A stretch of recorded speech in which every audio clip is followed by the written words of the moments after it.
శ్రీకాకుళం జిల్లా కొత్తూరు మండలంలో దారుణం చోటు చేసుకుంది. చేతబడి నెపంతో చిన్నరాజాపురంలో నిద్రిస్తున్నటువంటి భార్యాభర్తలను హత్య చేయడం స్థానికంగా కలకలం రేపుతోంది. నిద్రిస్తున్న భార్యాభర్తలపై ప్రత్యర్థులు కిరాతకంగా దాడి చేసి హత్య చేశారు. స్థానికుల సమాచారంతో ఘటనా స్థలానికి చేరుకున్న పోలీసులు మృతులు ఎల్లంగి గనియాగా తెలియజేశారు. అలాగే హత్యకు పాల్పడిన నిందితులు పరాల్లో ఉండడంతో వారి కోసం ప్రత్యేక బృందాలు గాలింపు చర్యలు చేపట్టాయి. నాకైతే తెలియదు సార్, కానీ అతను మట్టి మీద ఉన్నాడో ఎలా ఉన్నాడో అలా చంపేశానని చెప్పడం వరకే విన్నాం సార్. వచ్చి తెల్లారి 4 గంటల ఆ టైంకి చెప్పినాను సార్, తెలిసింది సార్.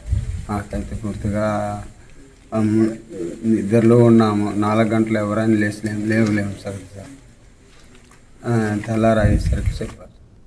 రైట్. చేతబడి చేస్తున్నారన్న నెపంతో భార్యాభర్తలపై కూడా నిద్రిస్తున్నటువంటి సమయంలో కత్తులతో విచక్షణారహితంగా దాడి చేశారు. ప్రస్తుతం నిందితులు ఎవరైతే ఉన్నారో వారు పరారులో ఉన్నారు. అలాగే దీనికి సంబంధించినటువంటి ఘటనా స్థలానికి కూడా పోలీసులు చేరుకున్నారు. అయితే దీనిపై మరింత సమాచారం అందించడానికి మా కరెస్పాండెంట్ బాలకృష్ణ సిద్ధంగా ఉన్నారు. బాలకృష్ణ, శ్రీకాకుళం నుంచి కొత్తూరు మండలంలో చిన్నరాజపురంలో జెండా హెచ్చరిక కలకలం.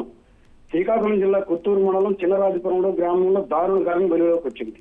పిల్లంగి నేపథ్యంతో చిన్న రాజపురంలో గ్రామంలో నిద్రపోతున్న భార్యాభర్తలను ప్రత్యర్థులు అతి కిరాతకంగా హత్య చేసి సంఘటన సంచలనంగా రేపుతుంది.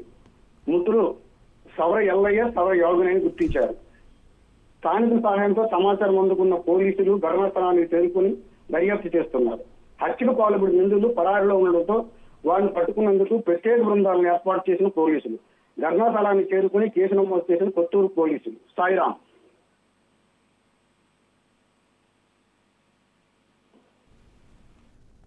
రైట్. Thank you Balakrishna.